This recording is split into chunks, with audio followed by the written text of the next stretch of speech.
Hello, everyone. Thank you for joining us today. My name is Raisa Faruqi, and I'm the Business Development and Outreach Coordinator with the Alberta Association of Immigrant Serving Agencies. ASA is the umbrella organization for settlement and integration agencies in Alberta, and we're excited to be offering this webinar today. Before we get started, please note that today's session is being recorded and will be placed on ASA's YouTube channel at a later date. A consent form had been sent out to all registrants prior, so if you haven't signed it, it can be found in our chat box right now, so please go ahead and sign that when you have a chance.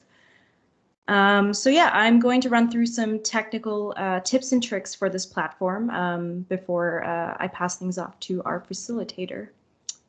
All right, so during the duration of this webinar, please keep your mic muted. You can do so by clicking the mic button on your toolbar, either found on the upper right corner or lower center part of your screen, depending on what version of Teams you're using. Activating your webcam is optional, but we advise turning it off to minimize the used bandwidth. I think someone might have their mic muted there. Perfect, thank you. If you're facing any issues with your speakers, which might happen if you're using headphones, click on the three-dot icon illustrated in the image and set the speakers to the right device. If you do run into any tech issues, please feel free to reach out to us via the chat box on the right, as noted in the image. Do note that if you do post anything in the chat, it will be visible to everyone attending today's webinar. Next slide, please. If you have any questions for the facilitator during the webinar or ASA, please either type your question in the chat box or email communications@asa.ca, and we'll collect the questions and try to answer them at the Q&A period at the end of this webinar. So now I'd like to pass things off to today's facilitator, Avery Acheson. Avery is a Master's of Global Leadership student at Royal Roads University and a former leader in the sector. This webinar is part of Avery's capstone project, helping to prepare a leadership development training outline for ASA. So if you have signed the consent form, then you will receive an invitation to participate in further research after this webinar. So with that, take it away, Avery. Awesome. Well, thank you so much for the great introduction, Raisa, and thanks to the whole ASA team for helping put this together and just being so awesome through this process. So so really good to see everybody. It's nice to see some friendly faces and some recognizable names here, some of my old colleagues. So thank you all for joining in. So as Raisa said, my name is Avery Acheson. So I'm a husband, father, I'm a nature nerd, I'm kind of a goofball, and I'm also a student of leadership, and that's why I'm here. So just a couple little photos of me and my son Miller and my wife Charlotte. We're just avid outdoorsy people and we love to have fun. So for the last 8 years, I had the privilege of working with the Central Alberta Refugee Effort in a variety of positions. I was from the front line to management, and then recently transitioned into a learning and development career at Alberta Health Services. So for the last 2 years, I have been studying at Royal Roads University towards a master's degree, and that's where today's session comes in. As Raisa said, this is part of the completion of my degree, and it's my capstone project, and to help ASA develop a leadership training framework that the whole sector can benefit from moving forward. And that's why we're here today, and that's one of the goals we have, is to just get this process started. So thank you for joining in and for joining along. So that brings us to today's plan. I always like to just give a quick outline to everyone and just say, here's what we're going to be covering. So today, what we're going to cover and the few things we're going to go through, we're going to talk a little bit about what makes our sector and the leadership challenge within unique. Because through my research and through my experience, there's a ton of really cool things that I think are unique to our sector and really exciting to talk about. Secondly, we're going to talk and we're going to do a little bit of professional development on systems. What are systems and why do they matter for leaders? So hopefully some of you had a chance to read the pre-reading and get a little bit of a heads up on some of the stuff we'll be discussing. Otherwise, I'll start right at the beginning and go through. And lastly, we're going to talk about leadership competencies and development. And this is where, of course, the phases of development come in for the capstone project and also for us as leaders here in the sector. So it is my privilege to have you guys here, and we're going to dive right in. And we're going to start by talking a little bit about what is leadership. And so just as a note for those who are seeing my video, you're going to see my eyes tracking over to the side. It's because I have another computer open with my notes so I don't get lost. So if you see my eyes tracking over to that side, that's why. I'm not trying to be distracted. It's just the way I have to work for today so I don't get lost. As some of my former colleagues know, if I get lost, then I just talk way too much. So we're going to start with the beginning and we're going to talk about what is leadership. Is it a position? Is it a tangible like thing? What is it? What is leadership? And so one of the joys of my experience in school is I've been able to research and learn about how we've attempted to define leadership. And what's interesting is when you look through all of the different leadership writings and all this stuff, you often find that there's a lot of paradoxical definitions and approaches, which mean they don't always line up. The different definitions of leadership can be varied. It's not a singular kind of holistic thing. It's really quite crazy.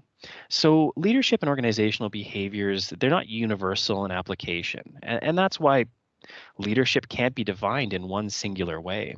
It's something that there's a guy by the name of Ken Blanchard who he created an idea called situational leadership. And situational leadership is the idea that context matters.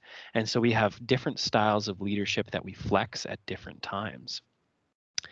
A common thread, though, through a lot of these different definitions is that leadership is something that emerges from a group or communities or organizations in action. So I want you to think about it this way. Imagine you're part of a group that's been stranded on an island with no idea when rescue might come. It's likely that over the course of the time, you're going to organize into action steps. You're going to forage for food, build shelter, explore the island. This is leadership showing up through a group in action. It's not a person, but it's a phenomenon. And that's why it's common to speak of leadership from every chair or the idea of shared leadership in organizations. And that's why today's session is open to everybody. Leadership is within and between us. It's not a position. And so you can see a couple of variety of leadership definitions I've chosen here. It's a dynamic process where a defined leader or set of leaders uses skills and expertise. A leader innovates, inspires. It's the art of mobilizing others, and it's fluid and liberating.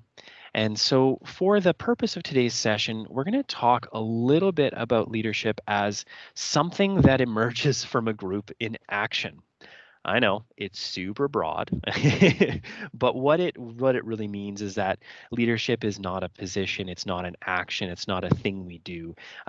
It's part of a social process of people working together in an organization or working together for a common goal.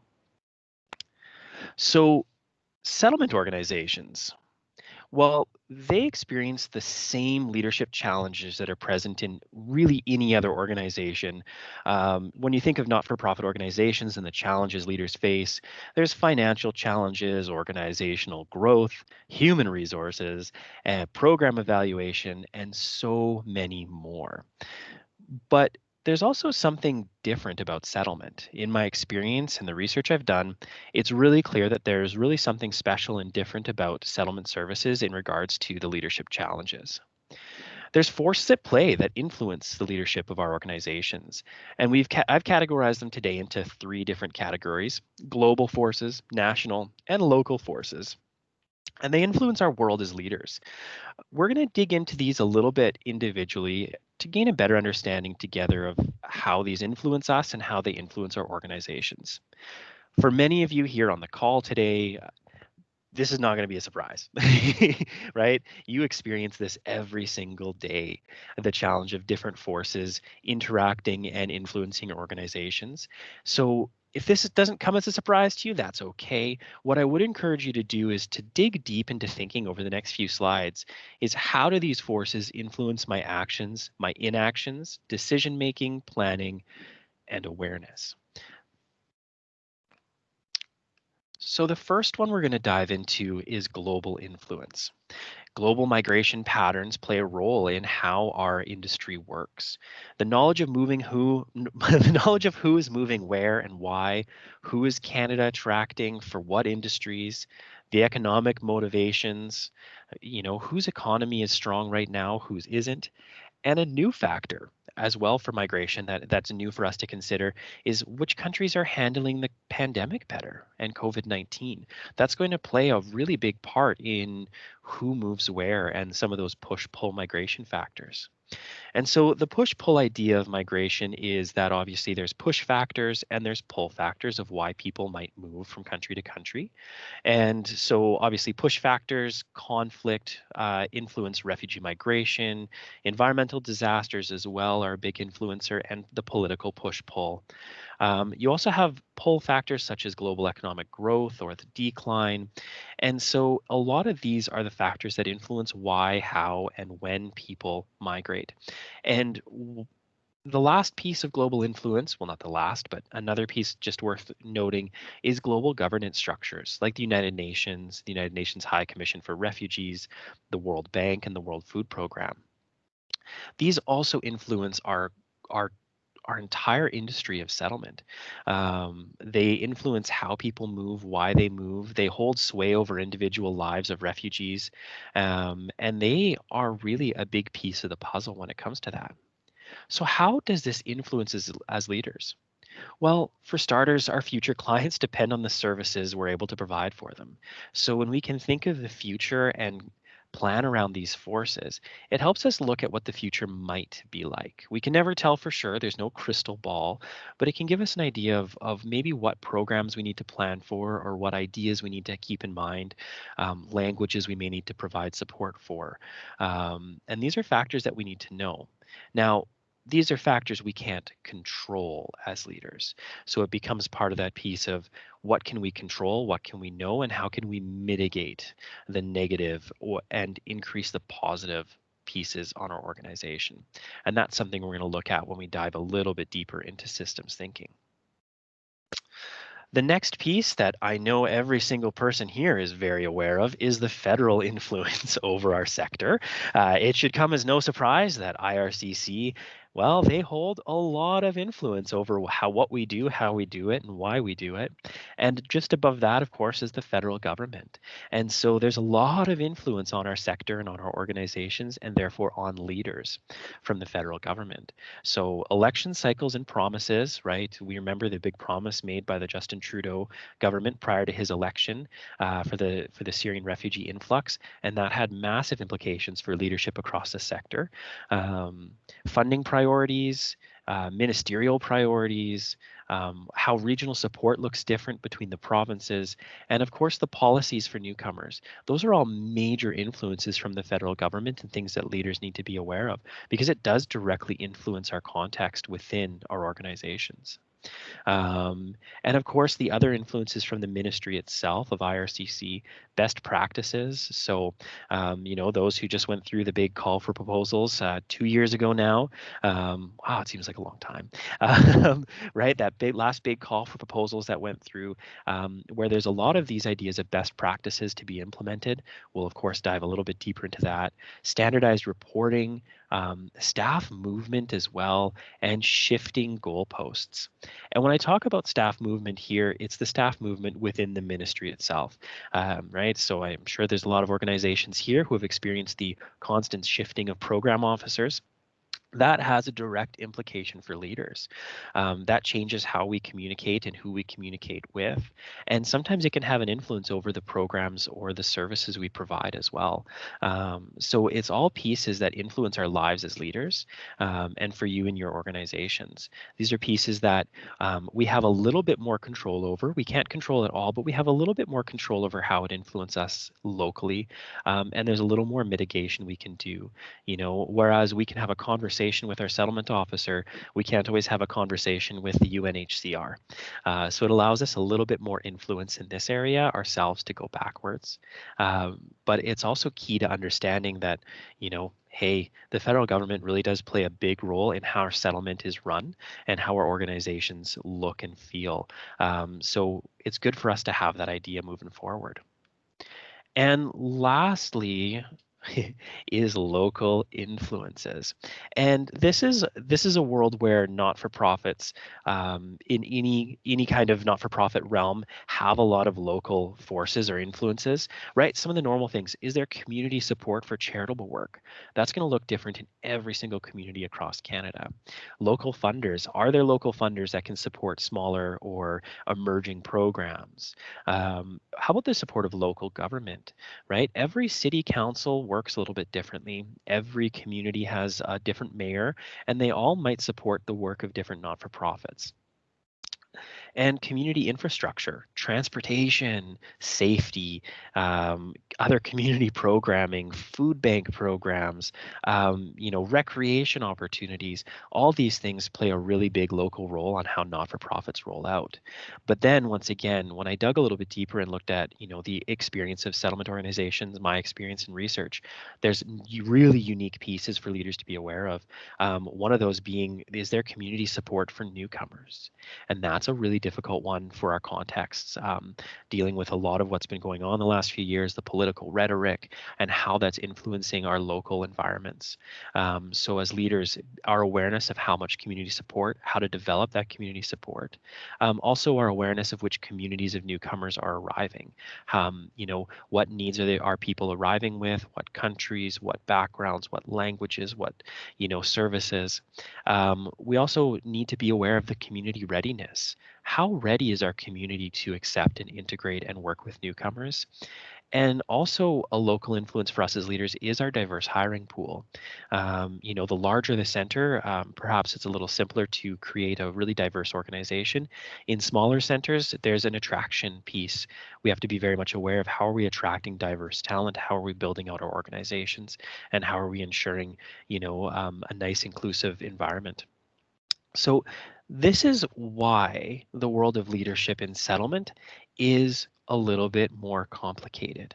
It's not like our normal not-for-profit experience. It's very difficult, and it's a very challenging environment. So when I started looking through our environment, obviously, and started looking through all the different literature that involves, I started to notice there's a lot of factors coming to play for leaders. So my hat's off to you all as leaders in the sector, because you are dealing with influences that nobody else has to.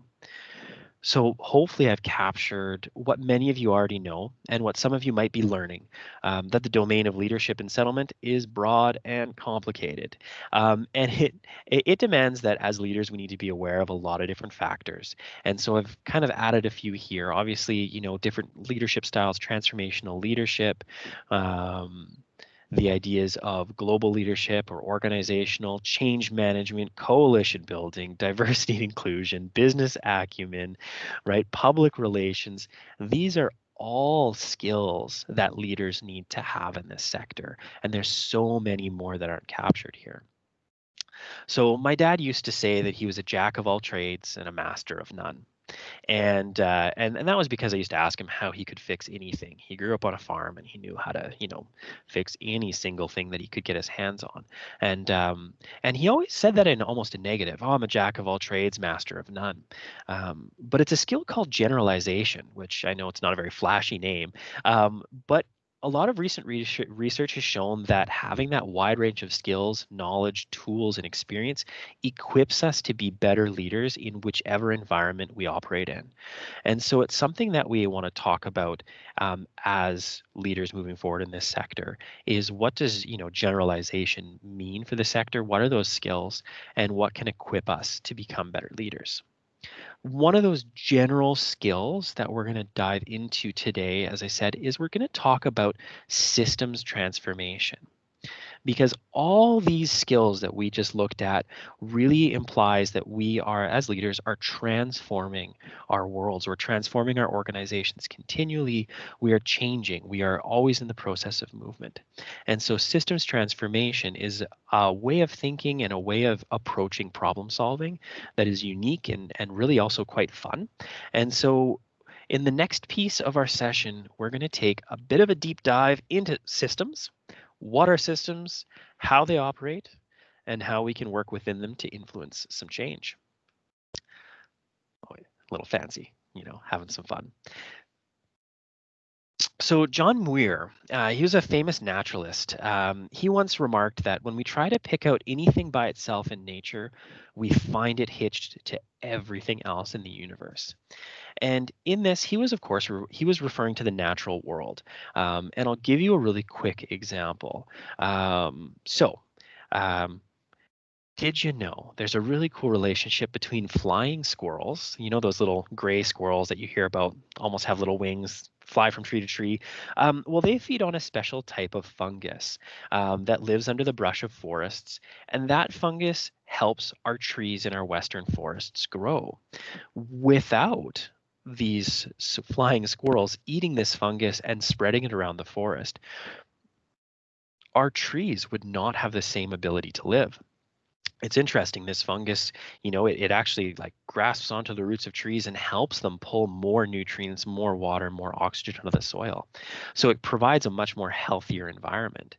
So if you were to remove those squirrels from our environment, you'd also end up removing this important fungus, which would then, remove the trees, and then on and on and on.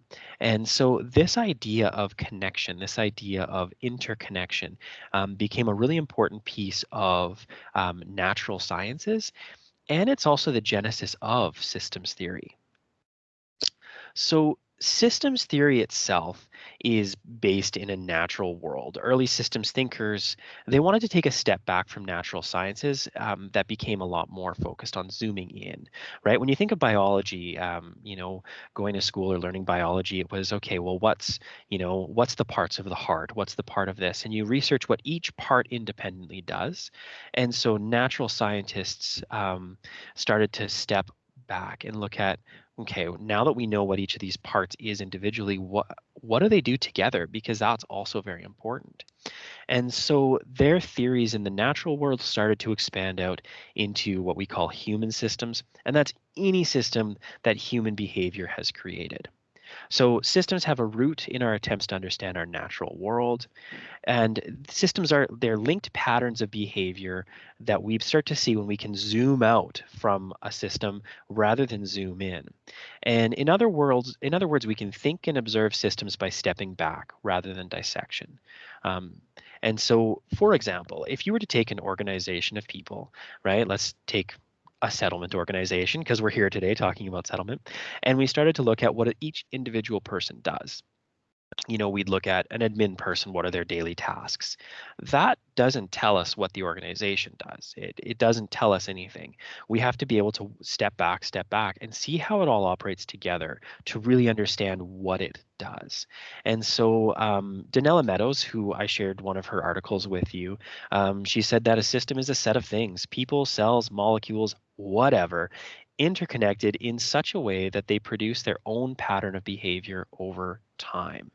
So that is that idea that systems are groups of people, individuals, that when you put them together, there becomes a pattern of behavior. And that's how we have root in human systems. So what do they really mean for leaders? So we're going to share a video link with you right now. We're not going to run the video on the screen because it would cause massive bandwidth issues. But what we're going to do, Sammy or Reza is going to share a link to a short video in the chat box for you, and there it is.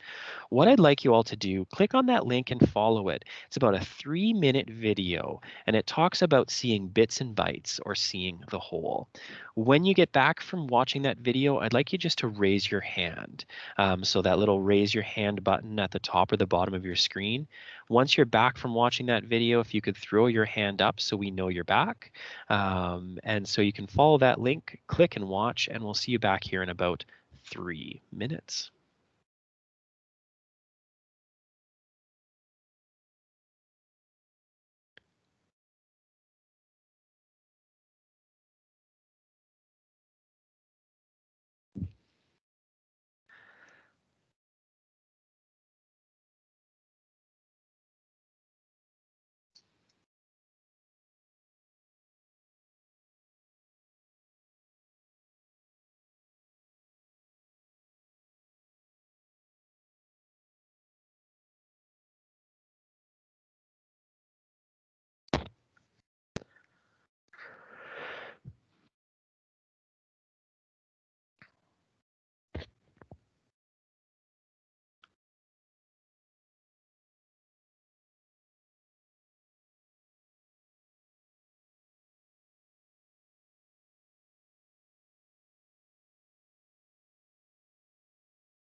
Alrighty, awesome. Starting to see some hands come up. So once you're back in the room, maybe you can just jump on the chat a little bit. And what I'd like you to do is just maybe share one or two words, or maybe a thought that this video had, or something that maybe it popped up for you. So if this maybe, do you think this relates to your work in settlement and presumptuous? Yeah, that's it. Absolutely. Right? We make presumptions. We need to be aware of that. What else did this make you think? Integration? Cool. Thanks, Sammy. Yeah, how do we take all these variety of ideas and start putting them together, and how do we integrate a total concept? Collaboration, communication. Yeah, these are great thoughts. Whoa. Okay, now I can't. All right, I'm going to try to go through some of these. Teamwork. Um, The importance of teamwork, focus on the big picture. Yeah, zooming out. Diversity, sometimes we can be too confident in our views. How we interpret. We all share a piece of the puzzle. That's really cool. The idea of collective perspective. Absolutely. Right? How we bring it all together, how we pull this information. And that's not what you see or feel or touch is the whole story.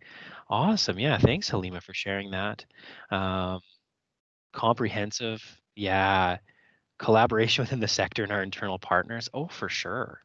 Right. We all have, I think you guys are pulling this information together so well, right? Previous knowledge, how to make sense of what you don't know, diversity in the way we see ideas. Absolutely. What happens is when we focus so much on our individual piece of the puzzle, we sometimes forget what's happening around us. So we may not ask the right questions. We may not, seek to really understand what is going on around us. And that's what we call seeing bits and bytes. We start seeing those individual little pieces. And rather than putting them together, we start to zoom in. So for example, I'm sure you've all sat in a board meeting and or in a meeting, and you're talking about an issue, and it's okay, let's take a deep dive on this singular issue. Whether it's a problem in the organization, whether it's something that needs to be resolved. It's like, let's take a deep dive. Let's zoom in on this problem.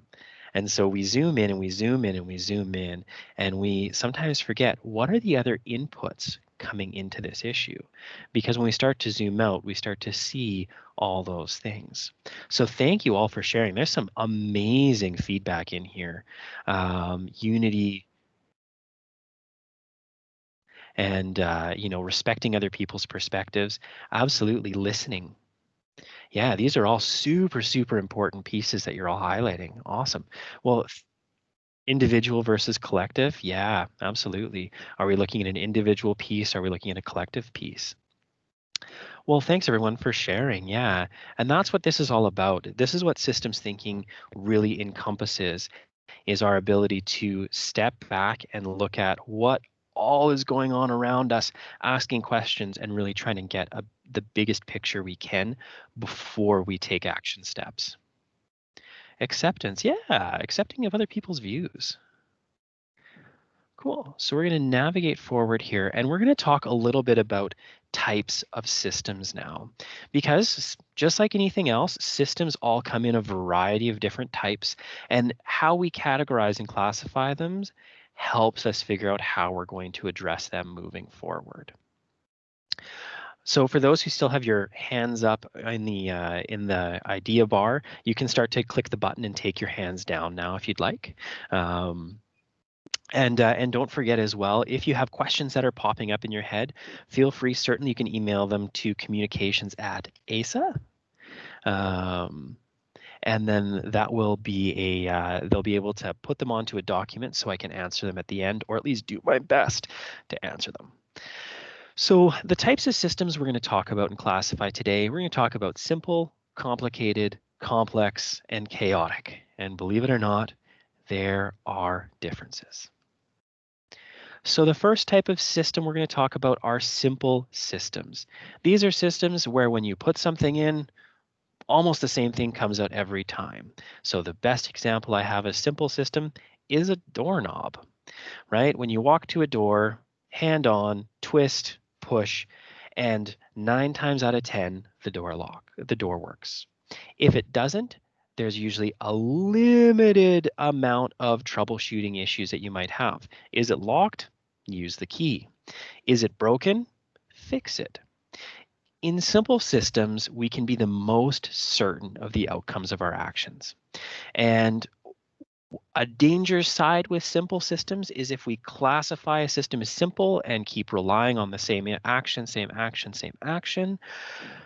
then we sometimes can create more problems than we started with. So when you think of a simple system, think of a doorknob. What we put in, we know what we're going to get out. It's going to be roughly the same thing every single time. And so what other simple systems might you be able to think of? You can try throwing it in the chat, right? So obviously the doorknob being one simple system. What else might be another simple system you might be able to imagine? Feel free to share it in the chat if you've got something. A light switch? Absolutely. Yep. Light, there we go. Yeah, 2 light switches for sure. We flip a switch, light turns on. There's things going on in the background. They usually happen in the same way every time. And same thing, very limited amounts of troubleshooting. An elevator, yeah, we could think of starting a vehicle. Yeah, absolutely, right?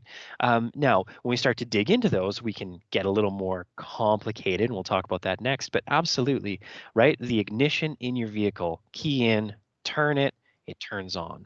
A flat tire, yeah, right?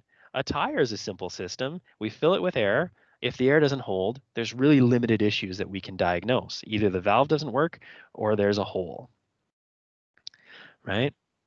A bicycle, yeah, a bicycle can be a simple system. We hop on, we pedal, it moves, right? Simple systems are predictable. That's how we can classify them. We can roughly predict the behavior we're going to get out of a simple system. Now, when we move into how about our mouths? That's a good question. Well, sure, we could think of our mouth as a simple system, but then when we start to dig in, we might recognize it's more complicated, right? Thanks for that transition, Angie. I'm gonna hop on that. Right. So a complicated system, there's more inputs and actions. There's more feedback loops. We can still be kind of certain of what the outcome might be, but there's going to be varied expectations. So great example of a complicated system is baking a cake or baking bread. So you get a bunch of ingredients and you put them together, put them in an oven, and you're going to get a cake, right? We can be relatively certain that if we throw these ingredients together, we're going to get something that looks like a cake. But it's going to be a lot more varied outcomes. We might have a good tasting cake.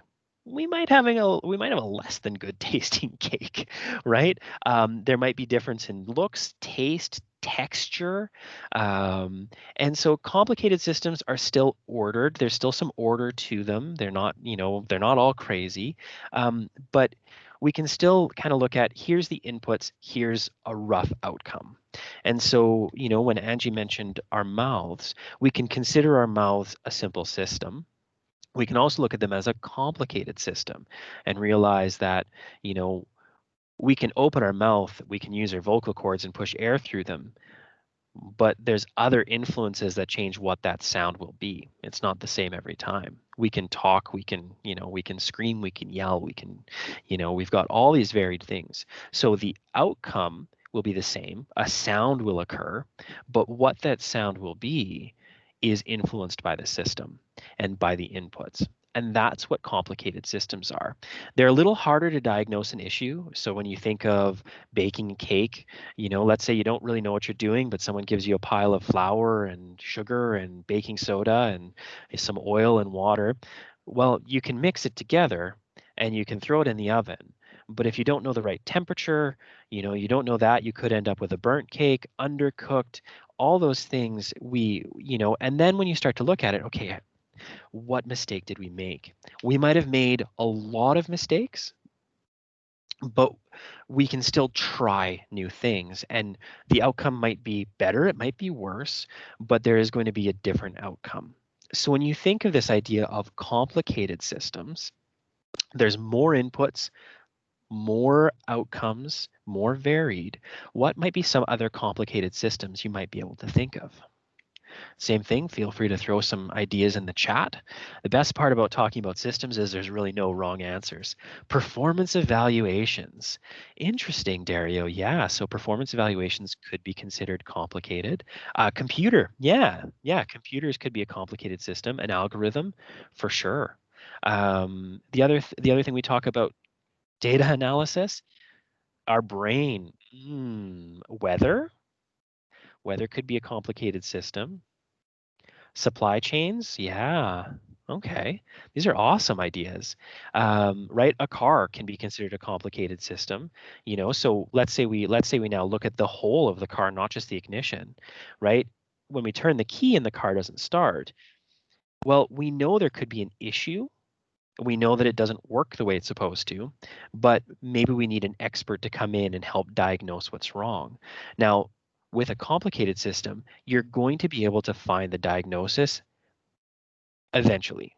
It's not going to be an unknown random thing. There's going to be something in the system that's not working the way it's supposed to, right? Statistics, sure, great idea. These systems can improve with practice. Yeah, a complicated system over time becomes more and more predictable. Classroom and learning. Hmm. So we'll see if we reclassify that. Interpersonal relations. So I think we might be able to classify some of these interpersonal and human pieces a little bit differently in a second. I think you might see something maybe new and exciting, because complicated systems are they still are predictable, whereas humans, we might be predictable, but we can also be entirely unpredictable at times. And so we're going to jump and we're going to talk about complex systems. So complex systems, the best example we can give of a complex system is raising a child. There are a ton of inputs that we can put in, but we have no idea what the output is going to be. Humans are predictably unpredictable, absolutely, right? With a complex system, we never really know what we're going to get. And almost any human system is a complex system. Like our organizations, our settlement organizations that you work in, right? Alberta Health Services, where I work, that's a complex system because you have so many inputs. They're constantly varied, and your outputs are always changing and shifting as well.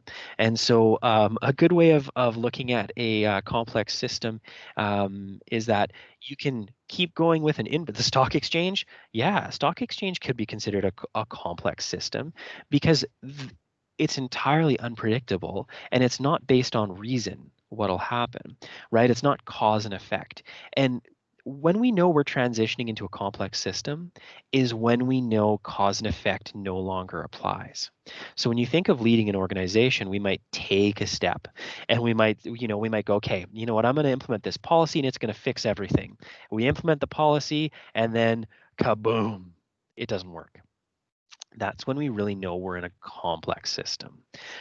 So another way to think of a complex system is that understanding the components does not give us an understanding of how the system behaves.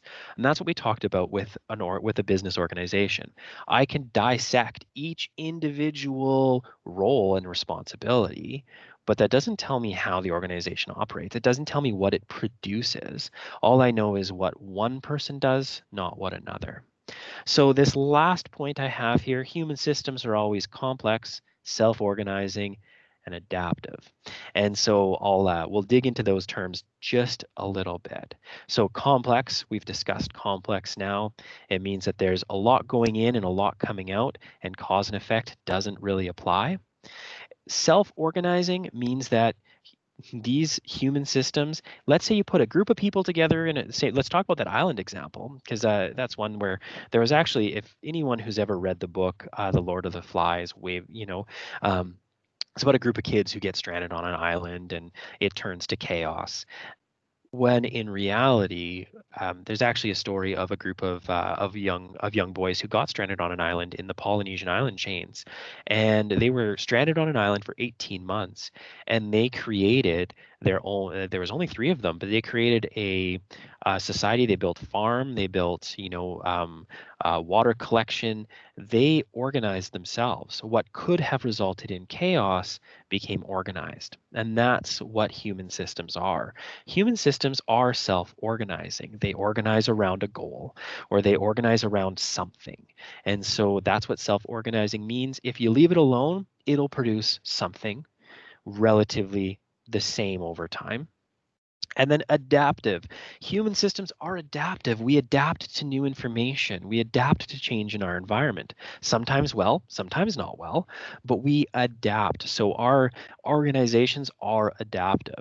So I'll give you an example, and it might be, it might be a little strange, but if you think back to the days of when when we had oh, now I'm going to forget the term in my brain. But when you think about when they started building cars on factory floors and everybody had an individual job to do, the part came your way and you would tighten one screw, it would go to the next person and they would move it clockwise. It would go to the next person and they'd put two parts together, right? You had this whole chain of events happening. If you were to take everybody off that floor, right? Let's say you were an assembly line. Thank you, much appreciated, Margarita.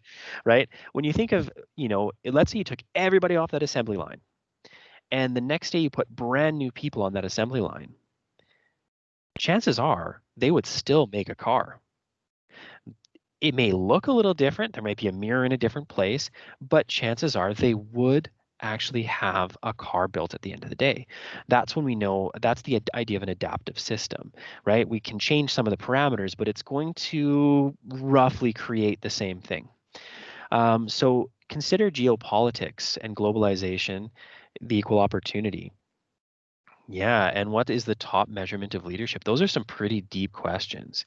How can we use this opportunity, and what is the top measurement of leadership? Cool. So we'll add that to our questions list, Jamil, and we'll try to touch on that a little bit later in the presentation. And so the last system we're going to talk about is chaotic systems. So chaos happens in our lives sometimes. Uh, Chaotic systems are categorized in high turbulence. Things are moving really quickly. Things are happening that don't make any sense at all. Cause and effect really doesn't exist in these systems. Um, you have limited time to think and quick reactions, and there's increased level of tension. So when you think of a chaotic system, a good example I have is, the pandemic and COVID-19. What we've dealt with, that was considered a chaotic system. It was influences where we didn't really know what reactions we would, what would we do that would make a difference. We don't really know in those systems. And so our global response to COVID-19 is a chaotic system in and of itself. It's the way, you can also think of, for those who were around during the Syrian refugee arrival, we can consider that a chaotic system because cause and effect really didn't come into play. It was high turbulence. We had limited time to think and plan. Information changed daily, and that's what we can categorize is a soccer game or a hockey game a smaller chaotic system?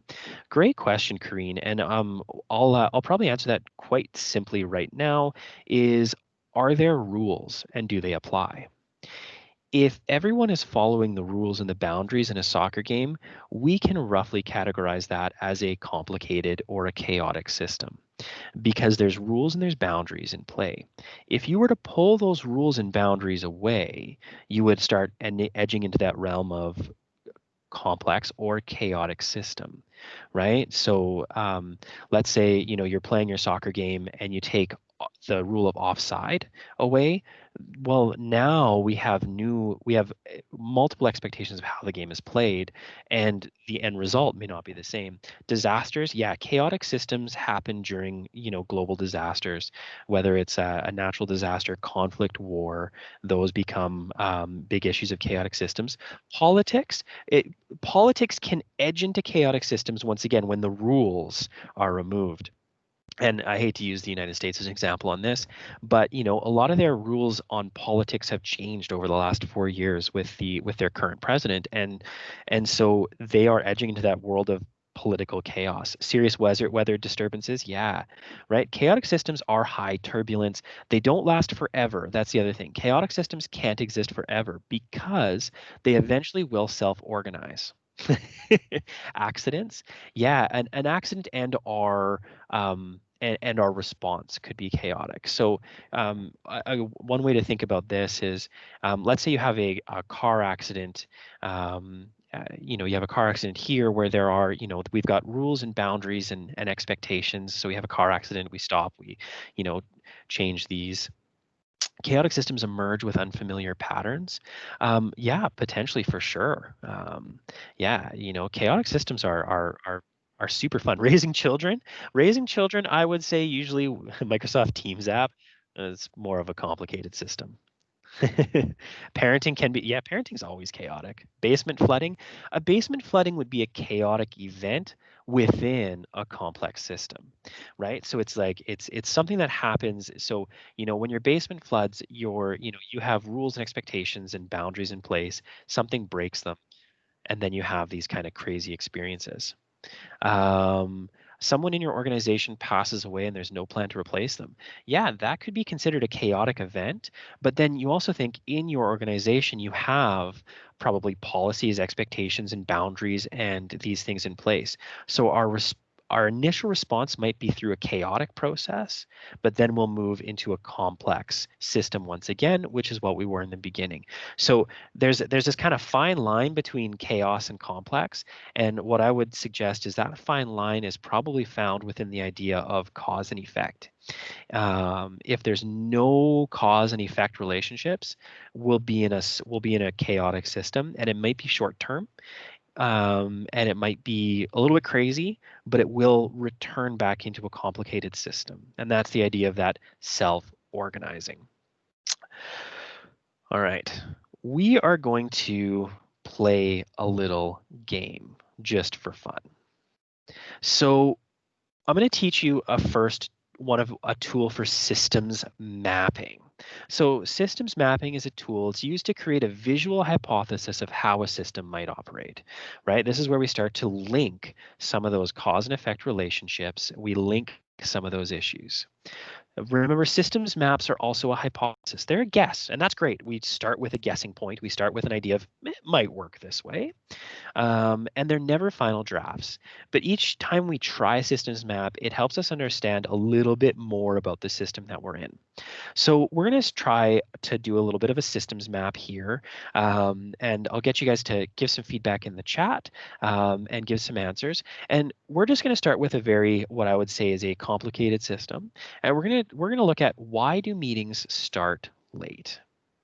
So if let's say we looked at a simple system or a linear system, we would say we set the meeting time and then the meeting starts late, right? That would be kind of that simple or linear view of things, right? We set a meeting time, meeting starts late. What do you do? But what are some of the inputs into why a meeting might start late? And this is where I'd like you to join in on the chat. Why do meetings start late? Technical issues? Sure. Attendees, people show up late. So what I'd ask you, why do people show up late? What are some of the influences that cause people to show up late? Cultural differences of what's on time. Um, Manager forgot the snacks. Fair, that happens. uh, right? Need to get my coffee first. Their own personal system, tardiness, traffic might drive that, other commitments, a lack of preparation, potentially that can have an influence. Traffic, social connections, it's an inconvenient time. Those leading the meeting are trying to be considerate of others, so, waiting for others. Lack of time management, unpredictable circumstances, and they may not be invested in the job, right? Phone call maybe had a delay, right? So yeah, so now we're starting to fill out our idea of what this system could be. Attendees weren't told on time. Maybe it was a surprise meeting. Emergencies come up. They may not prioritize the meeting, right? Lack of communication, not a morning person. Um, Different time zones, yeah, different time zones can happen, especially right now as we're dealing with working from home. You never know. People might be shy, they just want to slip in. Habit, there might be a habit of being tardy. Emergencies come up, yeah. So these are all a wide range of inputs of why. Oh, poor leadership. Um, Not wanting to attend when someone else is attending. They didn't put on their work calendar, forgot there was a meeting. Yeah, right. So how do all of these interact? That's where we start to play with this idea of systems, right? Where we start to look at Microsoft Teams app calendar malfunction. Sure, right? Tech issues. So that's what we do is we actually start with this systems mapping tool, we kind of take our notepad and we write, here's our current state, here's our here's where we are, and we start to add all these inputs in, and you can be as chaotic as you want adding them in. You can throw them. So I pre-populated this just because I didn't know how much availability we'd have with being able to do all this annotation and stuff. So hopefully I gathered some of this, right? Time zone shifts, there's bad traffic, other meetings run late, right? Someone lost the calendar invite. There's a varied interpretation of time. What we do next with this systems mapping tool is we start to draw lines of interaction. So we basically can just grab our pen and we just start drawing causal lines. And it doesn't have to make sense at first. It can be as crazy as you want. You can add pluses and minuses for things that improve the system, things that make the system worse, right? So for example, if you follow some of my causal lines here, we set the meeting time and then there's a time zone shift. The result of that could be the meeting starts late, or it could be that another meeting runs late, which influences our current meeting starting late, right? We could set the meeting time. There could be a varied interpretation of time. Then there could be bad traffic, which leads to another meeting running late. And so you can start to see here's all of these influences starting to really kind of punctuate how our system operates or changes, right? We start to kind of see, oh boy, this is more difficult than we thought. But it also helps us observe, if we, let's say we start to see a lot of arrows running into the same place. So let's say we start to see like a lot of people drawing the lines to another meeting runs late. Then we know the issue that we can start diagnosing, okay, well, if this meeting is running late because another meeting is running late, perhaps there's a bigger reason at our organization of meetings running late, and maybe it's an organizational culture thing that meetings just happen to start a little bit later than they're planned, and then you can start looking at what would be something we could do to influence change. So now I'm going to challenge you guys. We've identified all the reasons meetings start late, but now we're going to kind of shift, and I'm going to ask you in the same thing in the chat, try to identify what are the things that help a meeting start on time? What are the positive influences in a system that can start to change and make the system work differently, right? So what are what we call a positive feedback loop? So, what are some of those positive things that happen in an organization that keeps meeting running on times? Reminders, agendas, strong team bond, giving enough notice, checking in by email in person, involving the right people, a good environment, leader role modeling. Yeah, leaders going first, modeling the way. right? Including all members in the scheduling process. Snacks and good coffee, yeah, makes a big difference. Um, right?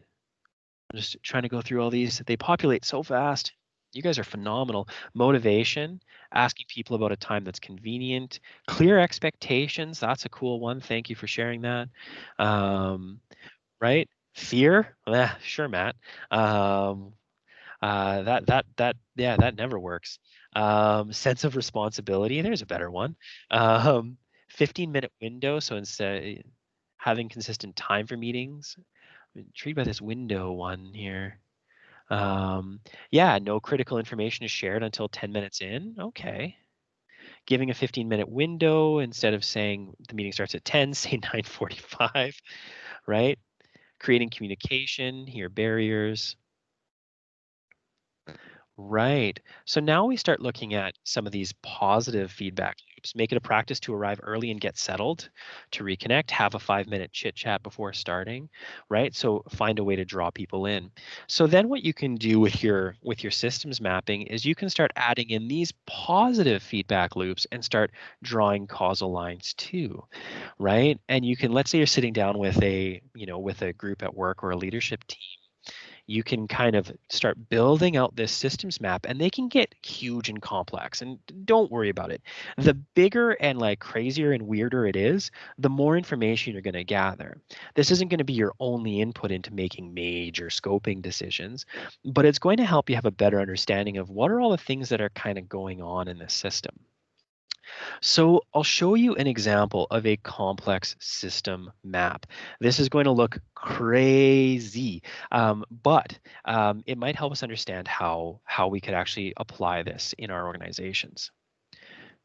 So this is a systems map of obesity in the UK. It's going to be very hard to see, and I do apologize for that. There was no way to make it bigger and fit it in. But we start to add our current state and our desired state, and we fill in all the possible implications and inputs that could happen. So let's look at the varied inputs here. So we can look at individual physiology plays a role, individual physical activity environment, social psychology, right? So they've identified all of these wide ranging inputs into the end result of um, of maybe solving the issue or at least trying. Right. Um, so Michael just mentioned he doesn't see the new screen. A few people say me neither. So we're just going to give it a second here to populate on people's screens. It might just be a big image that's taking a minute, so I do apologize. But when you look at, so basically this is what people are seeing is this crazy map of all these two presenter. There we go.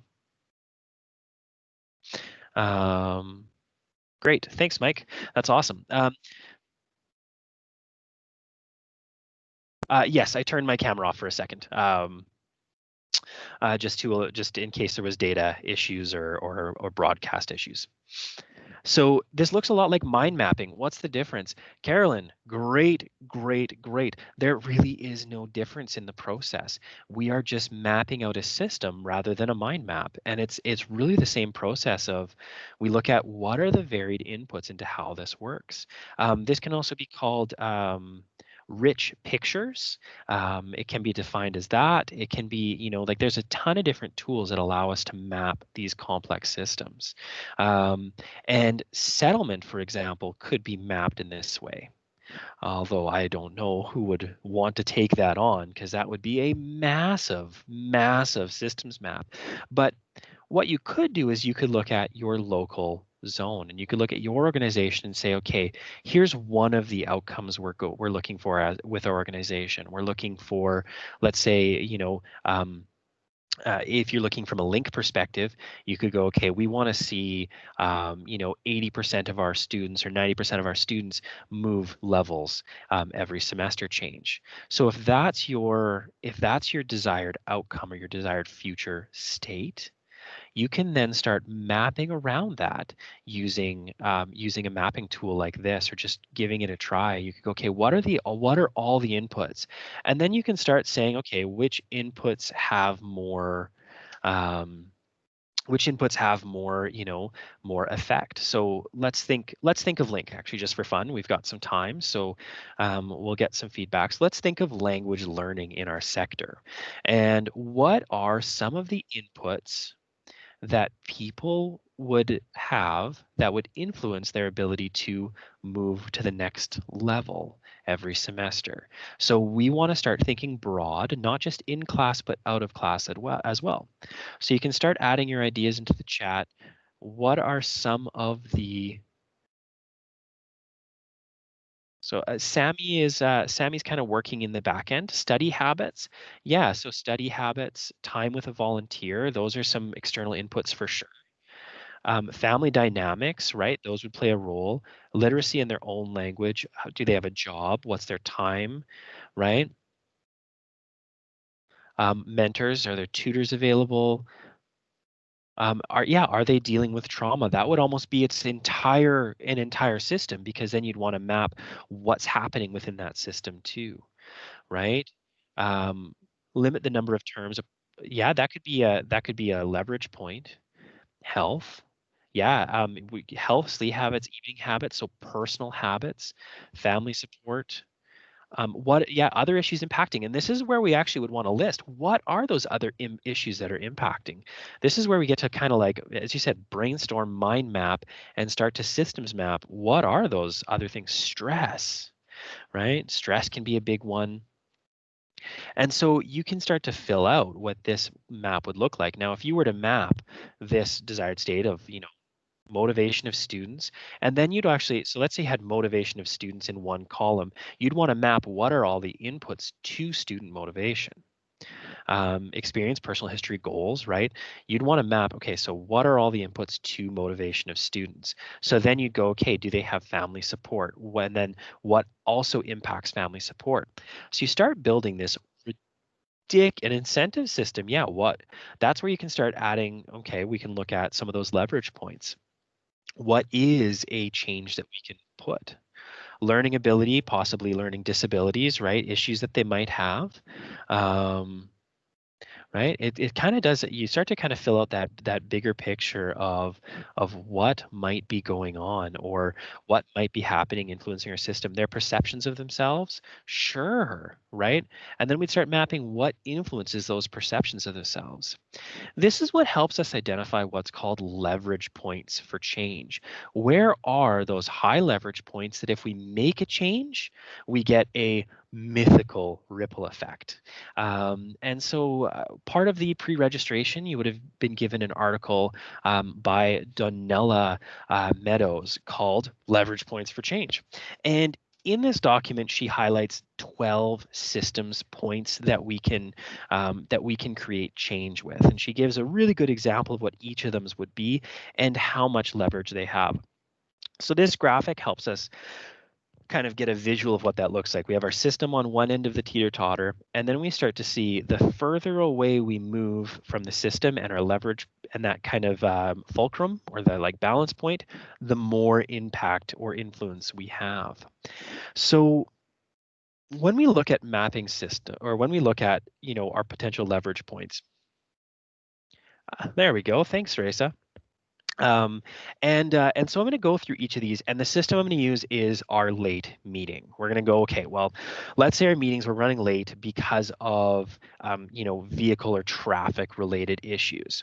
So we're going to go through and we're going to say, okay, well, what are the changes we can make? So that first one, constant parameters and numbers, those are like the little pieces that we can change. So for example, this would be changing the type of car we drive or the type of bus the city operates. It wouldn't have much effect at all on changing the fact that people are late. It would just change the car they drive. Doesn't change the system, it just changes one single parameter. So there's not a lot of influence there. Let's say you gave somebody a super fast car. Let's say they were always late because they had major traffic, and you gave them a Ferrari. They still are constrained by the rules of the road. So it's not like they can go much faster. So it doesn't really change anything, except that maybe they're just in a really nice car. The next one that she talks about is buffer sizes. So a buffer size is kind of the things of, you can actually consider them as like a buffer. So one of the things we can do is extra scheduled time in our meetings. So let's say we took that, the idea of, let's say our meeting is always 10 a.m. and people are always late. We change the meeting time to 9:45 so that people are there by 10. Well, we haven't changed the fact that people are still going to be late. The meeting starts at 9:45 and now they're showing up at 10. So does it really change anything, or is the meeting now just starting later than it's now scheduled, right? So it changes our buffer. It changes that kind of like, I guess, the cushion effect, but it doesn't really change the fact that people are still arriving late. Let's say we have stocks and flow structures, right? This is kind of, how much is coming in versus how much is coming out of the system. And for this, let's say you put a direct bus route from point A to point B. Your people who are busing might be there more on time. There might be like a wider flow for them. They can come in. But what about all the people in cars? They're still going to be late. You've only addressed one piece. Um, the next one, balancing feedback loops. Um, so a balancing feedback loop is what it's also called a negative feedback loop. You can kind of think of this as almost punishments. Late arrival fines, right? So let's say people are showing up late for the meeting and you start fining them, right? Snacks. Let's say you show up late, and for every time you show up late, you bring snacks to the next meeting. Right? It might change some behavior, but it probably won't have a major effect on the system. You might have maybe one or two people who start showing up a little more on time, but the end result might just be that everyone gets more snacks. And really, what's the bad thing about that? A reinforcing feedback loop is what we call a positive feedback loop, and that's things that help a system keep moving forward. And so we could go with an incentive. We could provide a reward for everyone who was on time, right? So everyone who's on time gets, they get the good coffee, and people who are late get the not so good coffee, right? Things like that. And so same thing, you're starting to reward good behavior, and it can have an influence on your system. You're getting a little more leverage there, which is really good. But it may not be, your ultimate change. We can move to the next one of information flow structures. You could put a public notice of meeting start times versus planned start times, right? So this is where we actually, let's say you just had a meeting time board in your office. No one would really do this, but you have a whiteboard you list, okay, meeting was planned for 11 a.m., started at 11:15, and these were the late people. Now you're making it public who was late, you're making it very publicized. You're opening up the information, right? This is where, you're giving more people more information, allowing them to make better or different decisions. So this is kind of like that idea of transparency, right? If you create complete transparency, it gives everybody more information and we can start making different decisions. The next piece is systems rules, right? So changing the traffic rules so meetings can speed, right? So let's say your trouble is traffic. Well, let's change the traffic rules. You can drive as fast as you want, right? So now we're changing the rules around the system to make it easier for it to operate.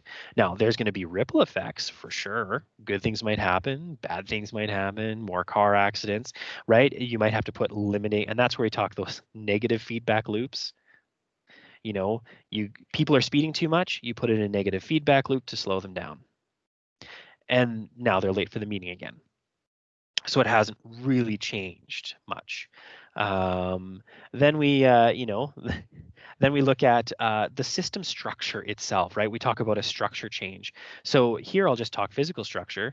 Let's say everybody who works at your organization lives in the north end of a city. Your organization is the south end. Let's move the structure to the north end. Let's just make it closer to people.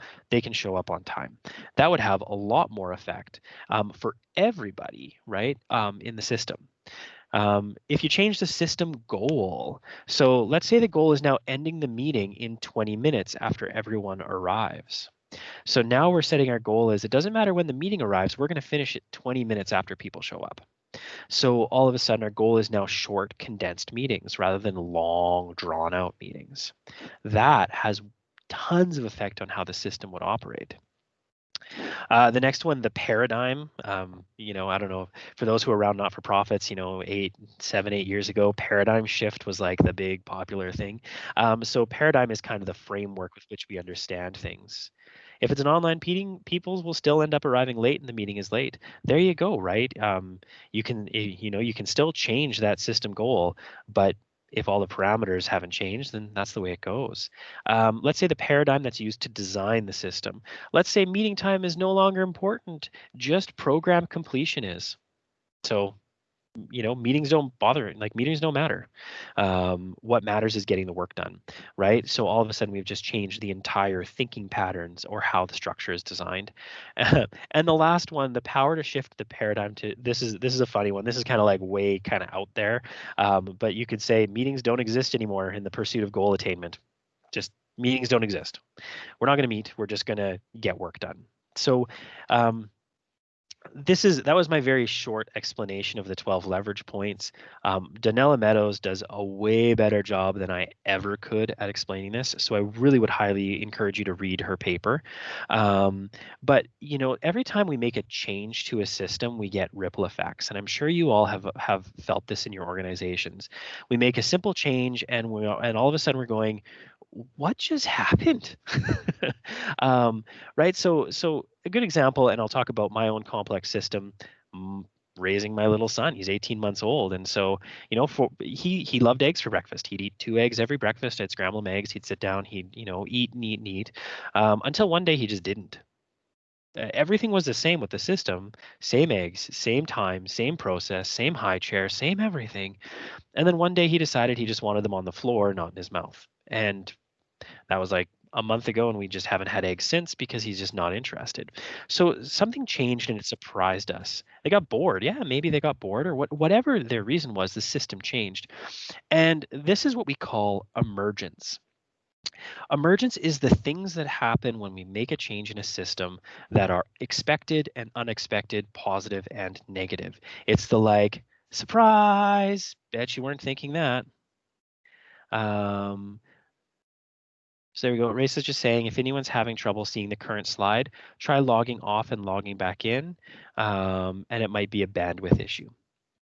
So if you can't see the slides, feel free to log off and log back in. So emergence, it's a new structure or pattern that arises from a system in action. So it's basically like, no matter what system you have going, if you have humans working together, things are going to show up. They might be good, they might be bad, it doesn't really matter, but things are going to happen. And this is a hallmark of a complex system, right? You get a group of people together, they're going to create something. You don't always know what that something is going to be. So emergence can be positive or negative. It can be both, and it's present in every complex system. So as a leader, the key for emergence is knowing that it's going to happen. No matter what change, no matter what leverage point we push in a system, it's going to change things, and we're going to have something new show up. And I'm sure if even if you took a minute to reflect here, and we're actually going to do that, why not? Let's take a minute to reflect, and let's think back on a time that we made a change within our organization or our program or just our scope of control, and things didn't go as planned, or something completely unexpected showed up. Maybe we had the result we expected, but something else happened. So just take a minute and just reflect on, think back to a decision or something you made that completely went, I guess, maybe not as you expected it to.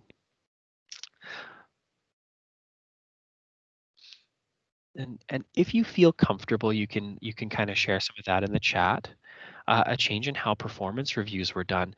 And so what would be the result in that? Was there an unexpected result in that change, Michael?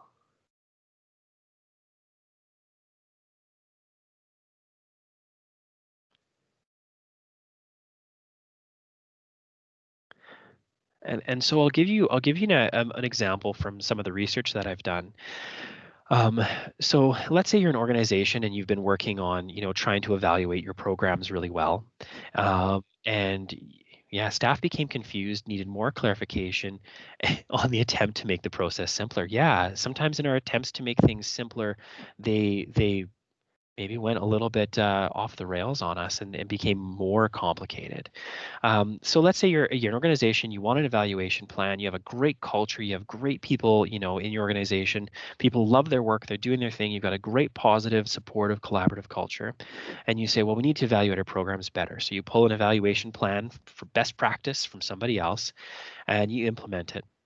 And one of the results that I found in research that's quite common is that approach can change a culture to become competitive, because all of a sudden people are feeling like they're being evaluated against each other instead of against outcomes, right? Changing the rules in the middle of the game.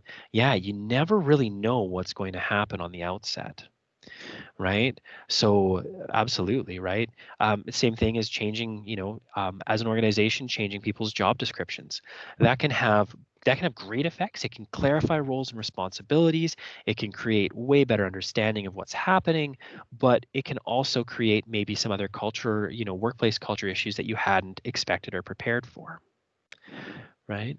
So as a leader, the keys that we want to know about emergence, we want to know that in any organization, emergence happens. It's going to happen. There's no ifs, ands, or buts about it. We're in a human system. There's lots of things happening. We're going to have surprising, unexpected results.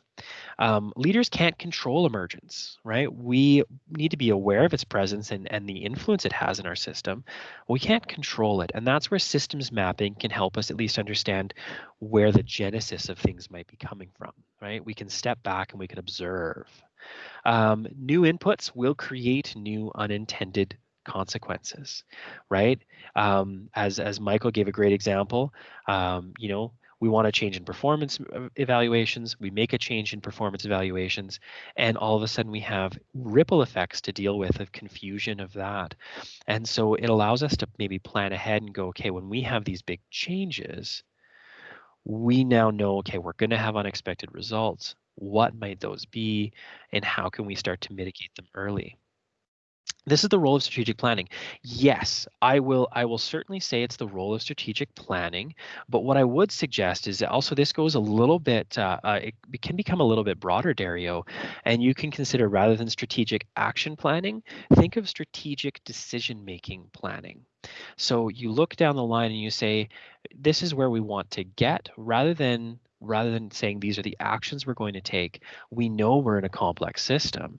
Here's the decision making framework we're going to use to help get us there. So we start planning how we're going to think and run decisions past ourselves. So whether that's based off organizational values, right? Framework is not a process. Yeah, right. It's a thinking model. It's a mental model that we can use, right? So strategic action planning is great when you're in a complicated system. Um, Strategic planning in a complex system is really, really challenging, because rather than planning actions, you're planning frameworks, you're planning thinking, you're planning decision making. And I know that sounds way out there. I get it, because it confused the heck out of me at first as well. But it can help us understand some of these processes. And the last thing is, understanding our systems and emergence requires leaders to know when to sense, analyze, and act. And so the act of sensing in a system is just being in the system and thinking about it and observing it in action, right? As a leader, think about, when was the last time let's say you have a really busy office, you have a big open office space or whatever it is. When was the last time you just sat in that open office space for half a day and just observed? How are people interacting? How is the work getting done? What do clients look like when they're coming in? Are there smiles happening? Are there, what are the conversations? What are the hallway conversations? Are there hallway conversations? Right? Lots of funding, cutting off programs, leading to people losing jobs. Can this be considered as an emergence?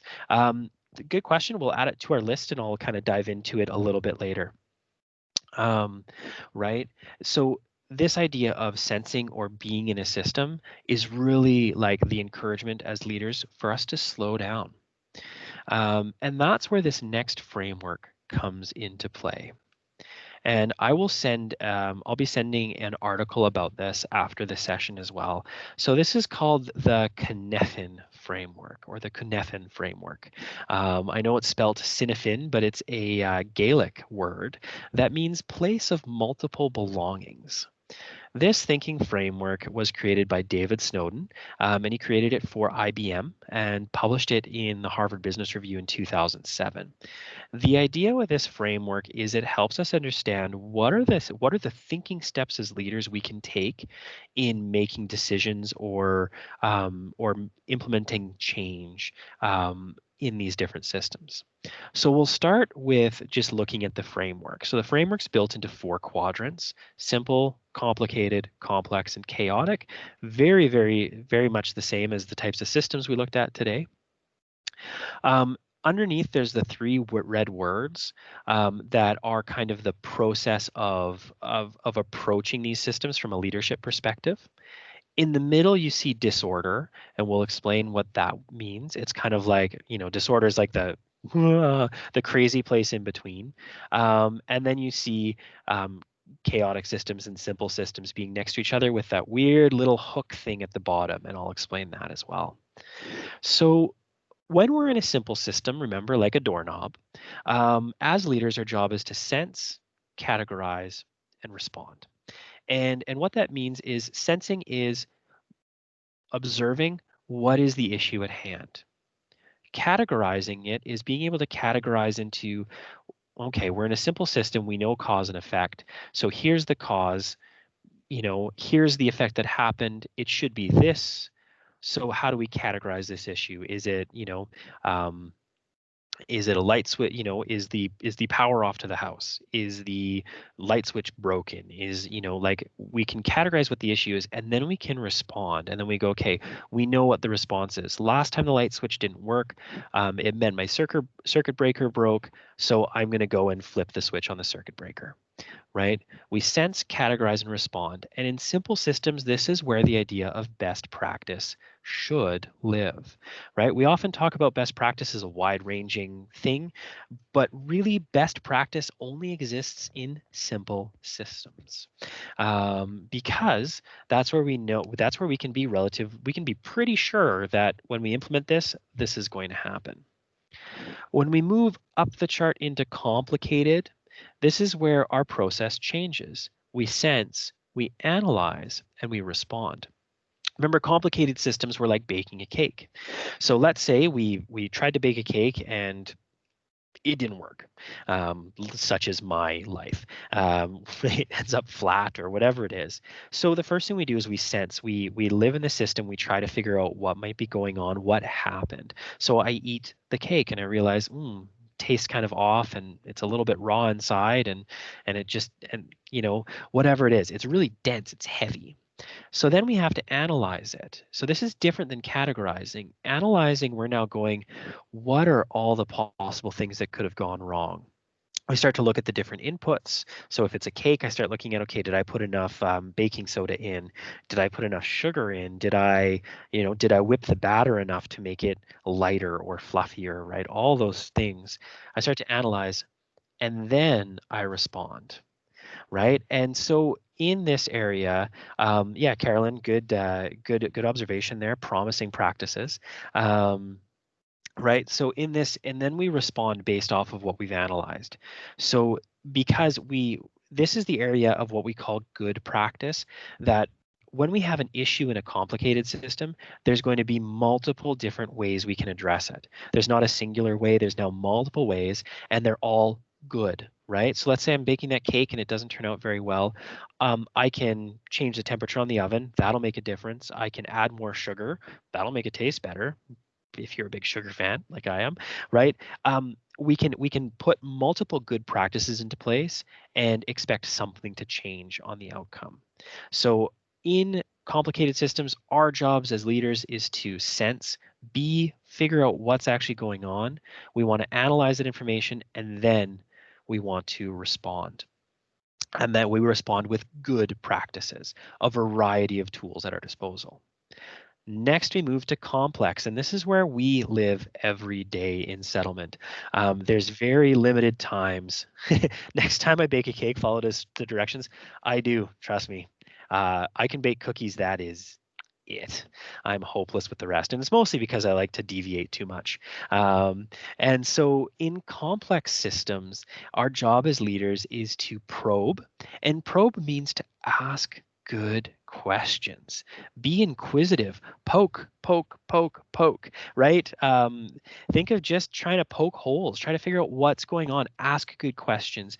This is where, your feedback mechanisms, your collaborative processes, having, big group feedback sessions is really important. You want to probe and really find out what's going on.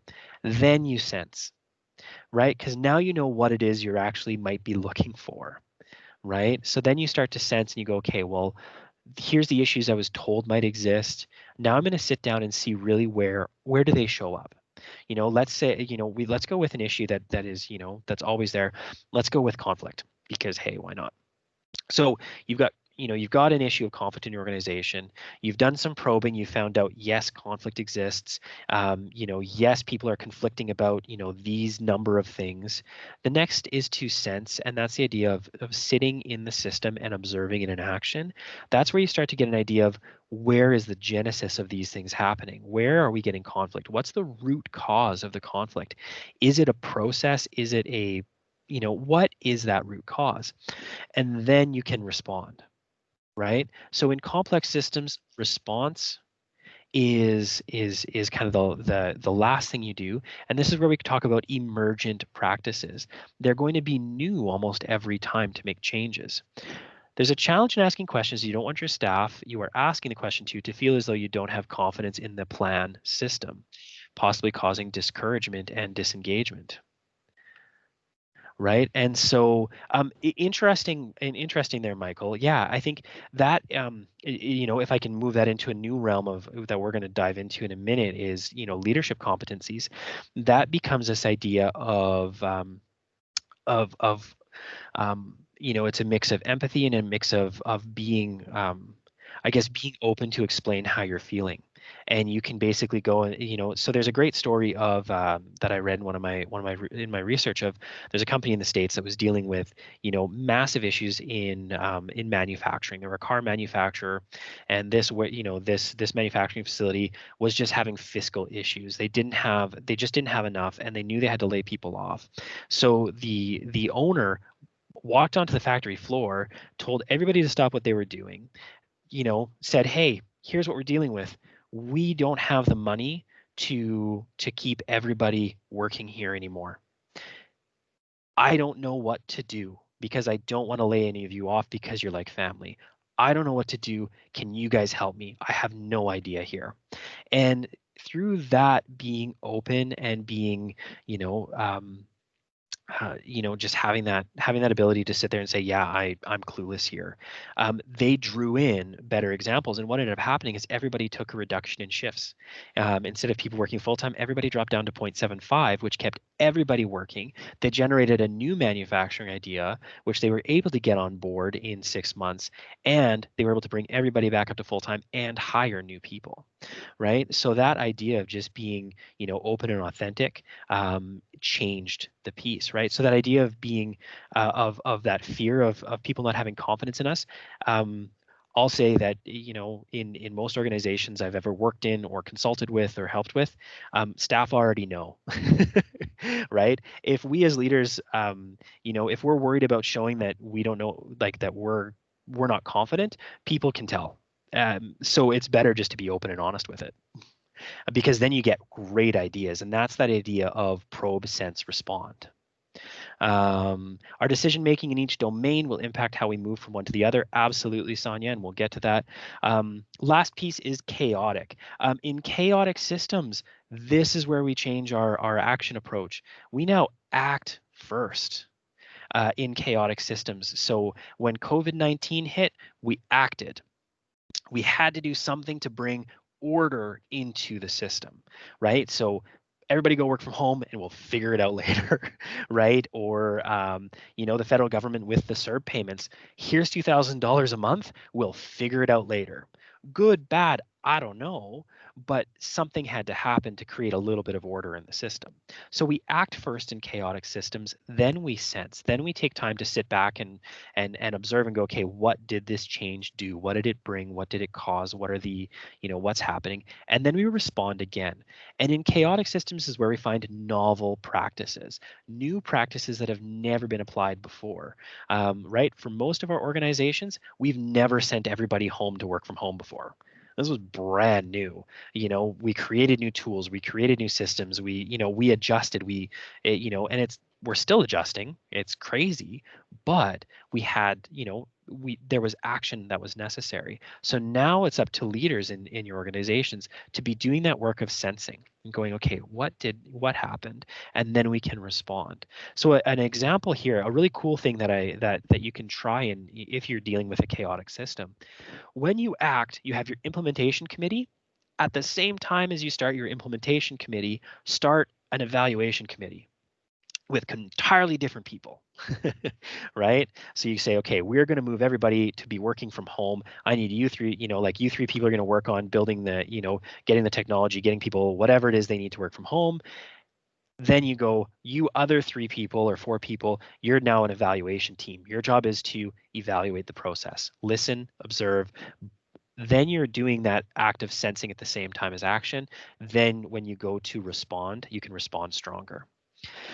So I did mention I'd talk about disorder. Disorder in the middle is when everything falls apart and everything's happening at the same time. Yeah, absolutely, Dario. So disorder is kind of when everything is happening at the same time. And this is also the lives of leaders. You're dealing with a chaotic system, a complex system, complicated and simple all at the same time. And when you're dealing with disorder, and so a good example of disorder would be to me would be COVID-19. It's the example we've been using in Alberta Health Services, of course, but it's also a good example is, we had chaos, but we also had things still going on. We had work projects that were found in the simple. We had complicated and complex.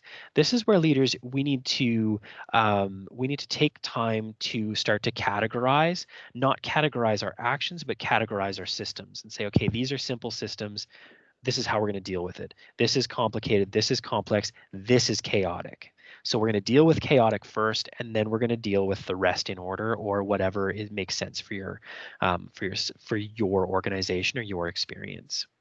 The last piece here is that little tiny hook that goes from simple to chaotic. There's a reason why simple and chaotic are next to each other in this framework, is that a simple system can quickly become chaotic if we are not paying attention. So especially as leaders, if we keep implementing best practice,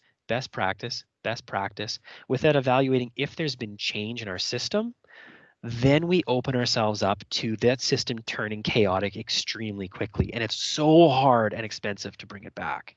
And that's that idea of whether it's complacency, whether it's pattern, whether it's habit, or whether we're not taking time to evaluate or sense properly. If let's say as a leader, we're sitting in a simple system and we take off the sense option, we just wipe it. Yeah, absolutely, can be very subjective. Some people might need more order than others. Yeah, right. Well, welcome to the fun world of systems. Is when we think of simple, if we take the sense piece out and we just categorize and respond, that's when our system starts to edge closer and closer to that cliff into chaos. So it's a really good idea to remember to really categorize, think about, what is it that I'm trying to achieve, and what system might it live in? Now, this framework could take a lifetime to really kind of dig into and understand and put into practice. So the idea is that we take little bits and pieces at a time and we start to think just, if our system is chaotic, let's make a decision now and figure it out later. If we're not in chaos and we're just in complexity, let's take some time.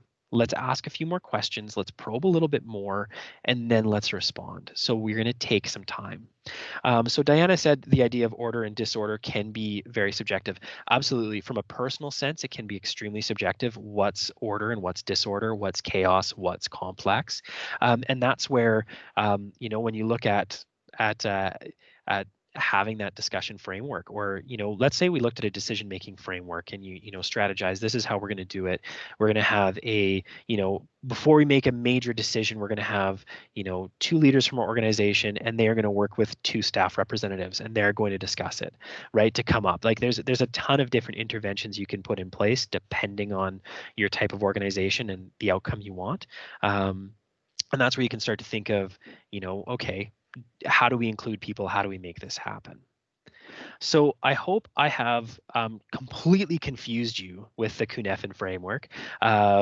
Actually, I hope I haven't confused you, but I hope I've left you with lots to think about. I'll share an article written by David Snowden with Reza. She'll send it to everybody who's on the session today, and it'll help hopefully answer some of your questions and maybe give you a little bit more information. But because we're edging close to questions time, I do want to jump into the next part of our session, and we're going to talk about the competency conundrum. So that's the leadership competencies for the settlement sector. And this is what my capstone project is going to help identify. What are those leadership competencies that we want to develop as a sector for future, current, and and emerging leaders in our sector? Because competencies are not behaviors. They're bigger picture items that help drive our behaviors. So we want to develop those competencies. So where we start with our story here is we look at, in my research, I did a big deep dive into a whole bunch of frameworks for competencies, and there's so many. Like it's kind of ridiculous, and they're all competing and they overlap, and some of them don't make, like it's a crazy world. But there's two that I want to highlight today, and one of those is global leadership competencies, because that's one that I closest found that actually meets with settlements needs. So we talk about managing self, managing people and relationships, and then organizational and business acumen. And so this is work by a gentleman by the name of Mark Mendenhall, and he created the Global Competencies Index. So this framework is built into obviously these three sections with individual competencies. So for example, under managing self, you'd find inquisitiveness, right? That idea of asking questions more than telling. A global mindset, thinking broad, thinking, global implications on our organization, but also what do we do that has implications globally. Flexibility, this is the idea of cognitive flexibility, right? Being able to be flexible with your ideas, listen to others and change and adapt.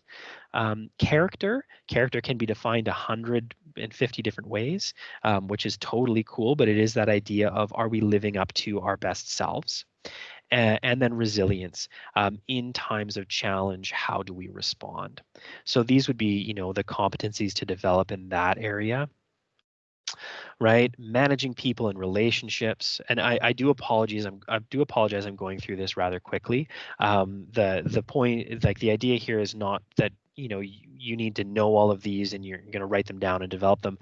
What is going to happen is these are going to become inputs into developing something specific for our sector based on your feedback from today and some of the continued research. So this will come back. You'll have an opportunity to review it, but you'll also have a great opportunity to send me your thoughts so I can start to compile it into a final kind of project for ASA that they can take forward for your development and the sector's development. So under managing people and relationships, what they identified for global leadership, valuing people, cross-cultural communication, interpersonal skills, teaming skills, and empowering others, right? They followed the model of what's called the head, heart, hands model. So head being self, do I know myself as a leader? Heart being, how do I work with others and build relationships? And then hands being the last piece is the organizational and business acumen, the actual the development of things. So vision and strategic thinking, leading change, having business savvy, which is really hard to define, but how do we work in business? How do we have organizational savvy? How do we know how to work within the realms of different organizations, ours and others? And then managing communities, that sounds very like managing people, but really what managing communities is all about in this regard is how are we, how are we working within the communities where our business is. The world of global leadership was focused on like massive multinational corporations. So it's not specific to settlement, but it's just something to show you and kind of open your eyes of what could be possible. All right. Sorry for going so fast, folks, but I said just trying to get to questions because I'm excited for that portion. And then not-for-profit leadership also has a huge range of personal competencies and frameworks in place. This is called called like a 4 points framework. I'm sure you've seen, same things that it looks similar. This is the internal, external, present, and future orientation for nonprofit leaders. So if you look at the different quadrants, on the top right, that's externally oriented and future oriented. So community knowledge, marketing, leveraging resources. We're looking externally and we're looking to the future. When we look internal future, right below that, that's where we start looking at change management skills, negotiation skills, board development, decision making. Those are kind of those competencies that are we oriented to the future for our organizations, and are we like this is the internal development focused. When we look at present, top left now, we're looking at present orientation for a not-for-profit leader, and external, we look at budgeting, right? The kind of, these are the hands pieces, right? Budgeting, program development, personnel management, and a commitment to clients, right? We're committed externally to clients, and that's today in the present. And then below that is our internal and present. This is internal to our organization. We're looking at coaching and facilitating, policy development, identifying with values, HR development. So these are like those pieces of kind of, this is a really practical leadership development framework. And it's certainly something that I think has, it has some substance, but I do think as a sector, I think we can do something a little bit better and unique to our needs, right? When we think of that idea of complex, crazy systems, I think there's a fit for us. So before we move into questions, I did want to just take a quick minute to share with you some thoughts on how we can develop our personal competencies as leaders and some of the important steps or some of the things that we can do. So my 4 big points for leadership development, the first one is take time for self-reflection. Right? When we take time for self-reflection, we can start to learn our cognitive bias and our own mental models. Right? Our mental models are how we see the world, how we experience it, and how we make decisions. If we can understand our mental models and recognize our cognitive bias, that's when we can start to identify where they're hindering our ability to lead. Right? Are we making decisions based on our bias that are good for our organization or not good for our organization? So take time for self-reflection, right? Biggest piece that I can give a leader is, take 10 minutes every morning to reflect. Practice big picture or systems thinking, right? That's that idea of sensing. Take time to observe your system in motion. There's something to be said about the old management technique of managing by walking around, right? Take a walk around your organization, and not just that. Stop, stop, and even for a day, pick a different workstation. Right? Go work near reception, go work, near kind of another group of people, and just sit down and work there for the day, say, hey, I'm just going to work here today, do your thing. Like once people, once you start doing that a bit more often, people start to become more comfortable with it. And that's when you can really observe your system in motion.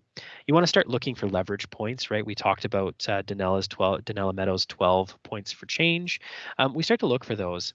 And one of the tools we can use is called the 5 whys. Really simple tool. When you're wondering how something works or wondering what happened or any of those things, ask yourself why 5 times and write it down. So why is that happening? Write it down. Why is that happening? Write it down. This is a process that helps us get to a root cause. It helps us identify what is the actual root cause to an issue we might be experiencing. The next thing I have for leaders is manage what needs to be managed. Make time for your administrative tasks, right? The idea, and I like, This is one area that I really wasn't that great at, but I really realize now how important it very much is, and it's something I wish I could take back and become better at, and I will certainly be doing better in the future. But take time for the administrative tasks, dot the I's and cross the T's, build clarity, let people know their role clarity, fill out timesheets, right? All those things that need to get done, that are administrative tasks of management, make time for them, get them done. It'll make everybody's lives a lot easier. And lastly, leave room for failure, right? So failures or mistakes, they mean learning. And that's good, right? When we make a mistake, we learn. And let others know that failure is okay too. Talk to your teams and share, hey, it's okay if we stumble and fall. It's totally fine. That's the idea of learning. That's the idea of systems. It's a hypothesis. We try something and we reflect, did it work? Did it not? What happened? What was surprising? What wasn't surprising? And then we can actually start to really evaluate of what we need to do next. So if there was any piece to, well, I mean, there's lots to take away from today, I hope, but this is a good one. Take time for yourself, practice big picture or systems thinking, take time to manage what needs to be managed, like get those administrative tasks off your desk. If you're sitting on, a bunch of performance reviews that need to be done, get them done. Whether they're like amazingly effective or not, they still need to get done. And then leave room for failure. It's okay if we make mistakes, and it's okay if others make mistakes, and it's okay if we as leaders don't know exactly what's going on, right? We're not future tellers. We don't have a crystal ball. It's okay to not know what's going to happen in the future, and it's okay to share that with your staff as well. Now, in doing so, you want to say, hey, yes, we want to do something. Yes, we are going to do something. It's chaos. Here's what we're doing.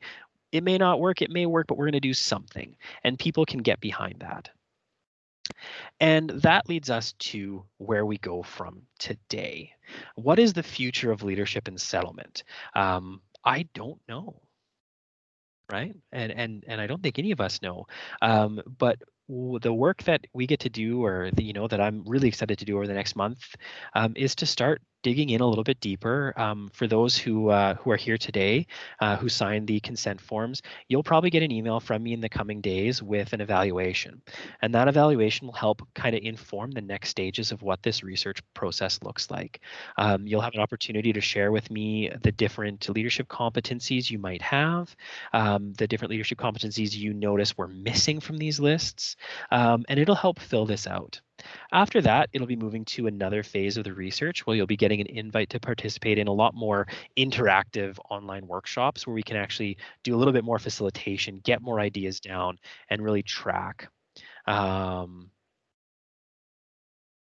And then, so there we go. Good communication, right? Sure, yeah. I mean, these are things that you'll be able to give some feedback in, and those are things that'll go into the final report that I deliver to ASA.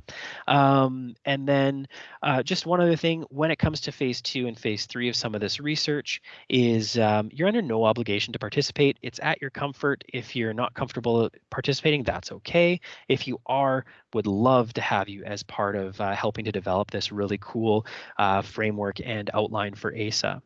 And so we're going to move into questions. And I would like to I'd like to just thank everybody and give my severe thank just for all of you guys for participating. I'm really honored that you shared your valuable time with me. I know how busy you are in your organizations. I know how much you guys are doing. I know how much good work is happening, and I know how crazy September and October can be with new classes, with all these things happening. So I really do really appreciate your time, and I do hope that I was able to honor your learning. So thank you, and merci to everybody.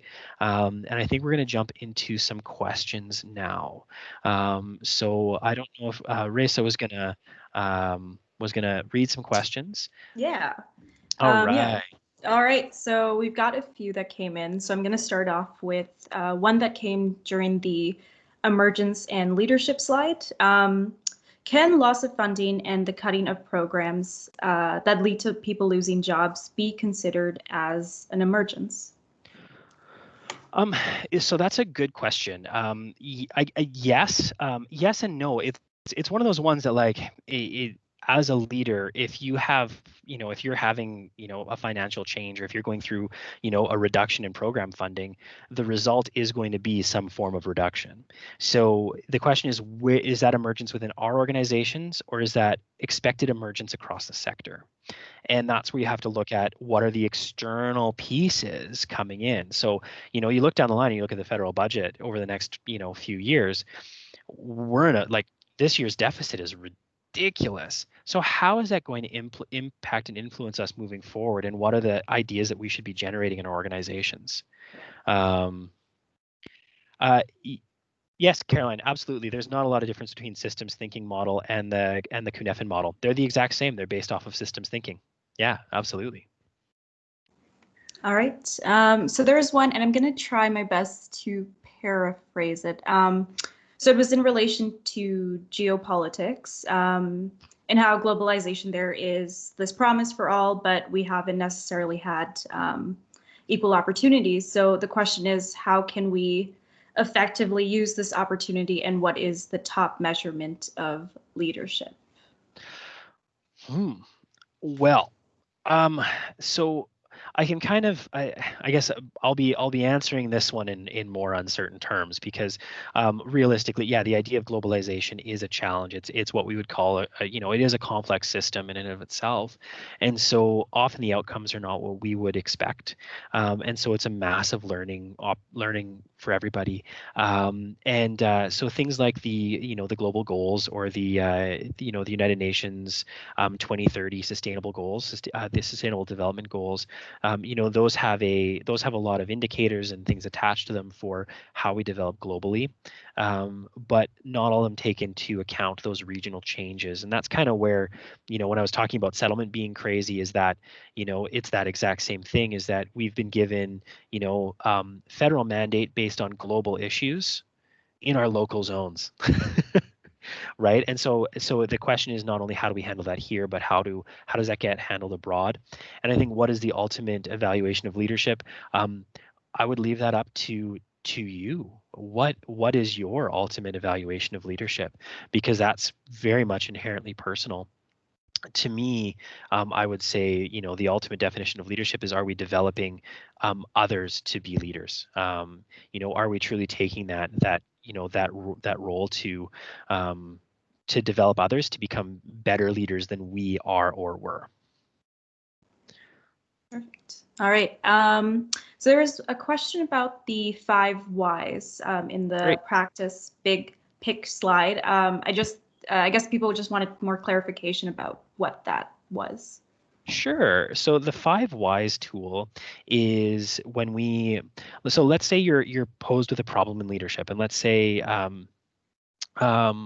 let's use the example of what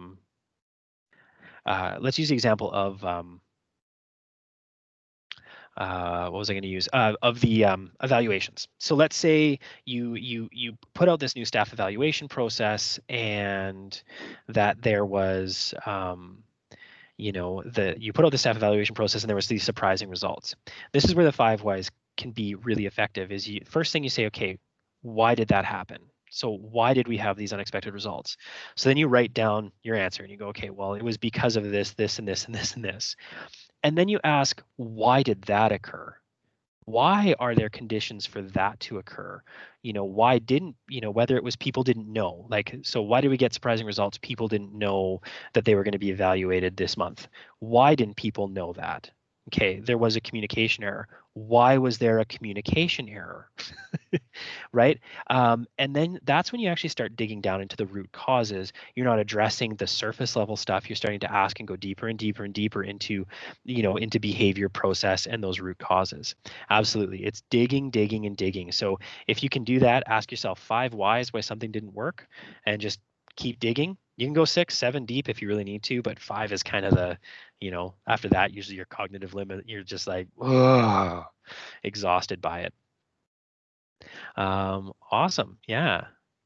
Any other questions that were there?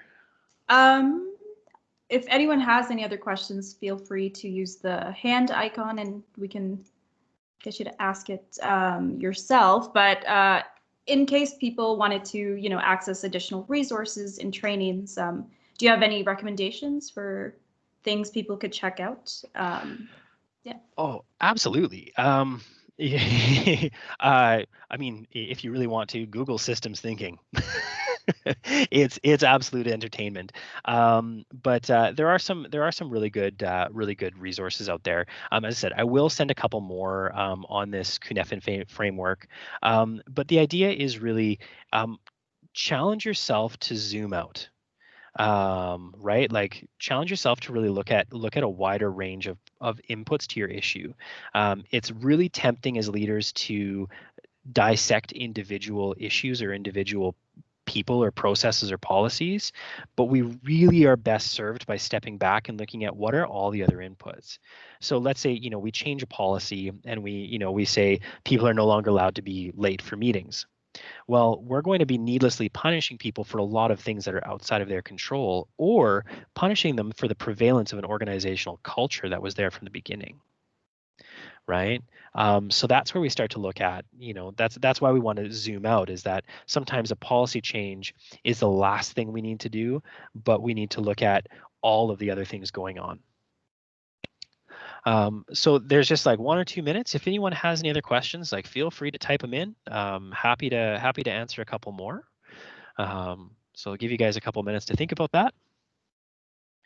But yeah, my sincere appreciation, and I'm really looking forward to seeing, some of the anonymous surveys that come back and some of the feedback you're able to give me, and I'm just so honored to be doing this project. Really looking forward to it and supporting the system. How is systems thinking connected with design thinking? Great question, Raminder. So I think when you're thinking design thinking, we're looking at a program or a service or some other type of intervention. And so we're future focused thinking, which is great. Systems thinking can be a portion of that tool to help us understand our wider ranging system of where we are today, which can help us with that design thinking of going, okay, we know where we're at today. We kind of know what might be coming. How do we now connect that with the design we need to make? We can also look at it as an evaluation tool of how are we going to evaluate this design?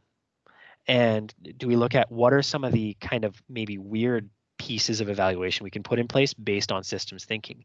We know this is going to influence X, Y, Z. So what if we evaluated Z instead of X? Would that give us different information? So that's how we can connect the two. Are there any tools that I envision what do you envision the settlement sector needs to move forward, in my opinion? That's such a loaded question, Michael. I love it. So to me, I think the settlement sector is moving forward. I think we have to recognize that the settlement sector is already moving forward. It's moving forward in a multiple ways at the same time. The system isn't stagnant. Right, the settlement system across Canada is still moving, and so when we kind of think, okay, we are moving forward, how can we maybe is it shifting gears that we need? Is it changing multiple directions at the same time? I think publicity and all those things are really great, and I think that's phenomenal. But then, yeah, I think recognition that the settlement sector is moving, there are tools in place for moving the sector forward. The question is now thinking systems wide, what is blocking us, or what exists external to our control or within our control that can keep us moving forward or move us forward faster? So are there blockages at the federal level? Which we know there are. But like, what can we do about those? How can we advocate together, right? And that's where the National Settlement Council and all those things come in. But I do think, an understanding that we are moving forward, and an understanding that we can keep moving forward, or we can make subtle changes through some of the systems thinking. I don't know what those exactly are, but they will come from doing this work. Cool. Hopefully that answered your question. Super broad answer, Michael, but hopefully that answered your question ish. Perfect. And if people have other questions, are they free to reach out to you at that email? Absolutely. I've shared my email up there. You're more than welcome to reach out to me.